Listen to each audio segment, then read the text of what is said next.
3일 동안 하한가 맞아 7억을 날린 썰. 정말로 세상이 살맛이 나지 않았던 시절이 있었습니다. 그때의 기억을 회상해보면 마음속 깊이 허무함이 자리 잡고 있었던 것 같습니다. 5년 동안 열심히 모은 돈이 4억 원이었는데 그 당시 저는 벤처 붐이 일어나면서 주식 투자만 하면 쉽게 돈을 벌 수 있을 거라고 믿었습니다. 그 믿음은 마치 환상처럼 저를 감싸고 있었죠. 투자를 시작할 때 새로운 기술의 주가는 약 36만 원 정도였던 것 같습니다. 그 가격을 보고 이제는 나도 부자가 될 수 있겠구나 라는 희망으로 가득 차 있었습니다. 하지만 그 희망은 금세 무너졌습니다. 처음에는 100만 원을 투자했지만 금방 그 돈을 잃어버렸습니다. 그 순간의 절망감은 이루 말할 수 없었죠. 이게 정말 내 돈인가? 라는 생각이 머릿속을 맴돌았습니다. 다음에는 1000만 원을 넣었지만 결국 또다시 깡통이 되었습니다. 이렇게 잃어버린 돈이 벌써 2억 원에 달하게 되었고 그때마다 제 마음은 점점 더 무너져 내렸습니다. 결국 남은 2억 원을 미수로 성도이엔지라는 주식에 몰빵했는데 그 주식은 3일 동안 하한가에 묶여버려서 7억 원이라는 큰 돈을 몇 일 만에 날리고 말았습니다. 그 순간 세상이 끝난 듯한 기분이었습니다. 정말로 인생이 허무하게 느껴졌습니다. 왜 이렇게 힘든 걸까? 라는 질문이 떠오르며 그 당시에는 정말 죽고 싶은 생각밖에 들지 않았습니다. 하지만 아내와 뱃속에 있는 아이를 생각하니 눈물이 나왔습니다. 이 아이가 세상에 태어나면 어떻게 될까? 라는 걱정이 저를 더 괴롭혔습니다. 일주일 동안 거의 커피와 담배로만 지내다가 결국 용기를 내서 아내에게 모든 상황을 설명했습니다. 그 이야기를 꺼내는 순간 가슴이 두근거렸습니다. 이제 아내가 나를 어떻게 생각할까? 라는 불안감이 엄습했죠. 그런데 의외로 아내는 담담하게 받아들였습니다. 우리가 함께라면 괜찮아라는 그녀의 말은 제게 큰 위안이 되었습니다. 저는 아내가 이혼하자고 할 줄 알았는데 그럴 줄은 몰랐습니다. 가게를 팔고 집을 팔고 나니 그럼에도 빚이 5억 원이 넘게 되더군요. 그 숫자를 보며 다시 한번 절망감이 밀려왔지만 아내의 눈빛에서 희망을 찾으려 했습니다. 결론부터 말씀드리자면 6년 동안 허리띠를 졸라매고 열심히 일한 결과 빚을 거의 다 청산하게 되었고 지금은 새로운 삶을 살고 있습니다. 그 과정에서 많은 어려움이 있었지만 그것들이 저를 더 강하게 만들어준 것 같습니다. 아직도 주식은 끊지 못했지만 투자금은 150만 원으로 줄였습니다. 대신 한두 달 묵혀두면서 아이 과자값을 벌기 위해 조금씩 팔아서 수익을 몇십만 원씩 내고 있습니다. 그동안 많은 생각을 해보니 예전에는 돈의 가치에 대해 정말 모르고 살았던 것 같습니다. 단돈 10,000원으로 치킨 한 마리를 사서 아내와 아들과 함께 행복하게 지낼 수 있다는 사실을 그때는 전혀 몰랐습니다. 이렇게 작은 행복이 있구나라는 생각이 들었습니다. 제가 드리고 싶은 말씀은 아무리 어려운 상황이라도 결코 죽음을 선택해서는 안 된다는 것입니다. 열심히 살다 보면 희망이 생기고 가족을 바라보며 작은 일에도 행복을 느낄 수 있다면 그것으로 충분하다는 생각이 듭니다. 지금은 일주일에 한 번은 외식을 합니다. 비록 근사한 레스토랑은 못 가더라도 부대찌개를 시켜놓고 즐거워하는 아내를 보면서 돈이 10,000원이라도 잘 쓰면 행복할 수 있구나라는 생각을 하게 됩니다. 빚 독촉에 시달리며 힘든 분들도 많겠지만 용기를 내어 새로운 삶을 시작하고 조금씩 갚아가면서 가족과 함께 한다면 남은 인생이 분명히 행복할 수 있을 것입니다. 두서없는 글을 읽어주셔서 진심으로 감사합니다. 미수 몰빵 뇌동매매 그리고 손절. 주식시장에서 개미 투자자들의 성공을 가로막는 주요 요소로 미수, 몰빵, 뇌동매매라는 세 가지를 꼽을 수 있습니다.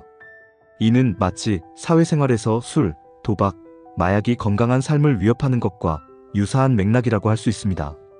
이 세 가지는 종종 손절매의 결과로 이어지기 마련입니다. 세 가지가 모두 겹치면 손절이 어려워지지만 적절히 조절한다면 손절 역시 수월해질 수 있습니다. 그렇다면 이 세 가지 중에서 무엇이 가장 해로운 요소일까요? 많은 개인 투자자들은 이 세 가지를 동시에 활용하며 큰 손실을 경험하는 경우가 많습니다. 처음에는 분할 매수로 조금씩 거래를 하다가 주가가 오르기 시작하면 자신감이 생겨 미수를 사용하게 됩니다. 이후 한 번에 큰 손실이나 수익을 경험하게 되면 다시 손실을 만회하기 위해 몰빵을 시도합니다. 이러한 상황에서 수익이 나지 않으면 더욱 큰 손실을 보게 되고 그로 인해 본전 심리가 작용하여 뇌동매매를 시작하게 됩니다. 이러다 보면 점차 매매가 엉망이 되어 손실에 민감해지거나 아예 포기하게 됩니다. 심리학적 관점에서 보면 사람의 심리는 위기 상황에서 현실 부정, 분노, 공포, 자포자기라는 단계를 거치게 됩니다. 이러한 과정을 겪는 개미 투자자들은 결국 무너지고 맙니다. 저 역시 이와 같은 과정을 오랫동안 경험해왔습니다. 그렇다고 해서 실패한 매매에서 희망을 찾지 않을 수는 없죠. 시장에서 퇴출당해도 결국 다시 돌아오게 마련입니다. 영화 타짜를 보면 도박판에서 잃은 돈을 되찾기 위해 결국 더 큰 손실을 경험하게 되는 모습이 그 예입니다. 주식 투자에 뛰어든 많은 사람들이 장기 투자를 목표로 하다가 손실을 보고 이를 만회하기 위해 단타 매매로 전환하게 됩니다. 처음에는 스윙 트레이딩을 하다가 점차 데이 트레이딩이나 스캘핑으로 나아가게 되죠. 이처럼 빠른 매매에 빠져들게 되는 상황에서 벗어나는 것은 쉽지 않아 보입니다. 성공 혹은 실패라는 두 가지 길만이 남아있는 것 같아요. 물론 적절한 금액으로 무리하지 않는 투자자들은 이런 상황에 해당되지 않겠지만 대다수의 단타 매매자들은 힘든 고비를 겪게 될 것입니다. 그렇다면 우리는 어떻게든 성공을 이루기 위해 노력해야 합니다. 이 과정에서 기법을 탐구하기보다는 실패 요인을 제거하는 것이 중요하다고 생각합니다. 많은 사람들이 자신이 무엇을 잘못하고 있는지 알지 못해 실패에서 벗어나지 못합니다. 주식은 경험이 필요한 영역이라는 점을 감안할 때 시간이 필요하며 그 시간을 견뎌내야 합니다. 실패의 원인은 실력 부족과 타점 부재로 여겨지지만 저는 앞서 언급한 세 가지 요인이라고 생각합니다. 이 세 가지는 극복하기가 매우 어렵습니다. 많은 사람들이 이를 알고 있지만 쉽게 고치지 못하는 이유는 기본에 충실하다는 것이 정말로 어렵기 때문입니다. 저 또한 같은 상황에 처해 있기에 이렇게 말씀드리는 것입니다. 술, 담배, 도박을 좋아하는 사람에게 이 세 가지를 한 번에 끊으라고 한다면 절대 못한다고 할 것입니다. 그러나 만약 세 가지 중 하나만 끊으라고 한다면 결과는 달라질 수 있습니다. 저는 담배를 끊으려는 노력을 여러 번 시도했지만 성공하지 못했습니다. 술을 마시게 되면 담배를 피우게 되더라고요. 그러나 결혼 후 아내가 술을 못 마시게 하면서 담배를 피우지 않게 되었고 그 덕분에 금연에 성공하게 되었습니다. 그러니 제가 하고 싶은 말은 실패의 세 가지 요인을 완전히 끊지 못하더라도 그 중 하나라도 통제해보라는 것입니다. 미수, 몰빵, 뇌동매매 중 무엇이 가장 큰 실패 요인일까 고민해본 결과 몰빵이 그 답이었습니다. 비중을 조절할 수 있다면 미수와 신용은 나쁘지 않다고 생각합니다.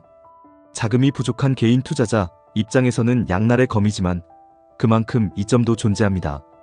몰빵은 손실을 더욱 확대하게 만들고 미수까지 사용하게 되면 손절이 어려워지며 결국 뇌동매매로 이어지게 됩니다.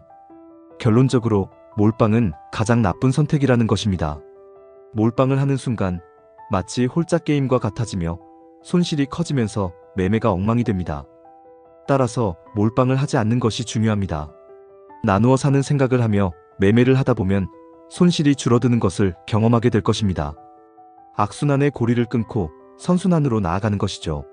주도주의 비중 조절 매수, 수익이 나면 약간이라도 수익 실현, 손실이 나면 즉시 자르는 방식으로 매매를 하다 보면 몸이 가벼워지는 것처럼 매매가 자유로워집니다. 누구나 할 수 있지만 아무나 하지는 못하는 일이죠. 결국은 자신과의 싸움입니다. 여전히 어둠 속에서 헤매고 있는 분들은 자신의 실패 요인에 대해 깊이 생각해 보시기 바랍니다. 답은 생각보다 가깝습니다. 단지 실패 원인을 냉철하게 파악하지 못하거나 인정하지 못하는 것일 뿐입니다. 시장에서 경험이 적은 분들은 반드시 경험을 쌓기 위해 노력해야 합니다. 망해도 천천히 망해야 시장에서 경험을 쌓을 수 있습니다. 어느 정도 시장 경험이 있는 분들은 세 가지 요인 중 하나의 악순환 고리를 끊기 위해 노력해보세요. 모든 것이 연결되어 있습니다. 한 번에 다 하지 못하더라도 하나라도 끊기 위해 노력하시기 바랍니다.